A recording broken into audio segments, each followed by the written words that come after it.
এই নূরটা আস্তে আস্তে আল্লাহর নবী মুসা কালিমুল্লাহ আলাইহিস সালাতু ওয়াস সালামের কাছে আসলো। মুসা নবী যখন এই নূর মুবারকটা তিনি লাভবান করলেন, মুসা নবীর সাথে আল্লাহ পাক রব্বুল আলামিন কথা বলা শুরু করছে। সুবহানাল্লাহ বলেন। মুসা নবীর সাথে আল্লাহ কথা বলা শুরু করছেন। মুসা নবী আল্লাহকে বলে, আল্লাহ গো, আমি বড় খুশি, আমি বড় খুশি। তার কারণ হলো আমার পূর্বে কোন নবীর সাথে আপনি এইভাবে কথা বলেন নাই।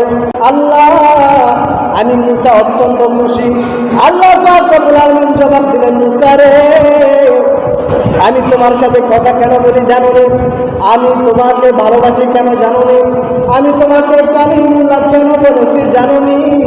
কারণ হলো আমি আল্লাহ তোমার মধ্যে নবীজির নূর মুবারক দিয়ে দিছি। সুবহানাল্লাহ।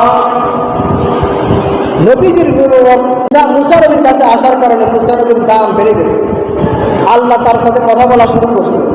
করতে করতে করতে করতে এগুলো আপনারা জানেন, আল্লাহর সাথে অডিও কলে কথা বলতো। হঠাৎ করে একদিন আল্লাহকে বলছে, আল্লাহ আপনাকে দেখতে চাই। আল্লাহ বলে, লান তারনি, আমাকে দেখতে পারবো না। কয় না, আল্লাহ দেখবো, দেখবই দেখবো। আল্লাহ পাক রব্বুল আলামিন তখন মুসা নবীকে বলে, মুসা, আমাকে যদি দেখতে চাও তাহলে তুমি একটা বাউন্ডারি তৈরি করো। এই বাউন্ডারির মধ্যে কোনো পশু পাখি, কোন রকমের জীবজন্তু এই বাউন্ডারির ভিতরে থাকতে পারবে না। যাই হোক, মুসা নবী একটা বাউন্ডারি করলেন। বাউন্ডারি করে তিনি এবার উজু করে তিনি নামাজের সেজদার মধ্যে গেলেন। কোথায়? নামাজের সেজদার মধ্যে গিয়ে এবার আল্লাহকে বলতেছে, আল্লাহ দেখা দাও। তখন আল্লাহ পাক রব্বুল আলামিন ৭০,০০০ নূরের পর্দা থেকে একটু বৃষ্টি আকারে, বৃষ্টি হওয়ার আগে আসমানের মধ্যে একটা বিদ্যুৎ চমকা, এই ক্ষণিকের মধ্যে শেষ। এটা কি অনেকক্ষণ থাকে? থাকিনি অনেকক্ষণ, অনেকক্ষণ, এই দেখছেন শেষ।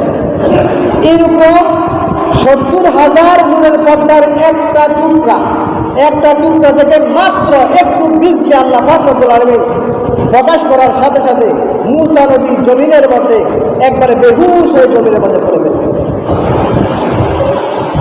এইভাবে বেহুশ অবস্থায় ৭ দিন ছিল। ৭ দিন পরে আল্লাহর নবী মুসা কালিমুল্লাহ তিনার যখন হুশ জ্ঞান যখন ফিরে আসলো, তিনি উঠে ডানে তাকায়, বামে তাকায়, সামনে তাকায়, পিছনে তাকায়, দেখতেছেন কিরে গাছপালা, তরুলতা, পাহাড় পর্বত যা ছিল সবগুলা নূরের আলোতে, নূরের জঙ্গলিতে একবারে সবগুলা ফুলে ছাই ছাই হয়ে গেল। মুসা নবী তার শরীরের দিকে তাকাইল। শরীরের দিকে তাকায় দেখে শরীর ঠিক আছে। শরীর কি ঠিক আছে? আগের চাইতে আরো সৌন্দর্য, নূর আরো বেড়ে গেল। সুবহানাল্লাহ।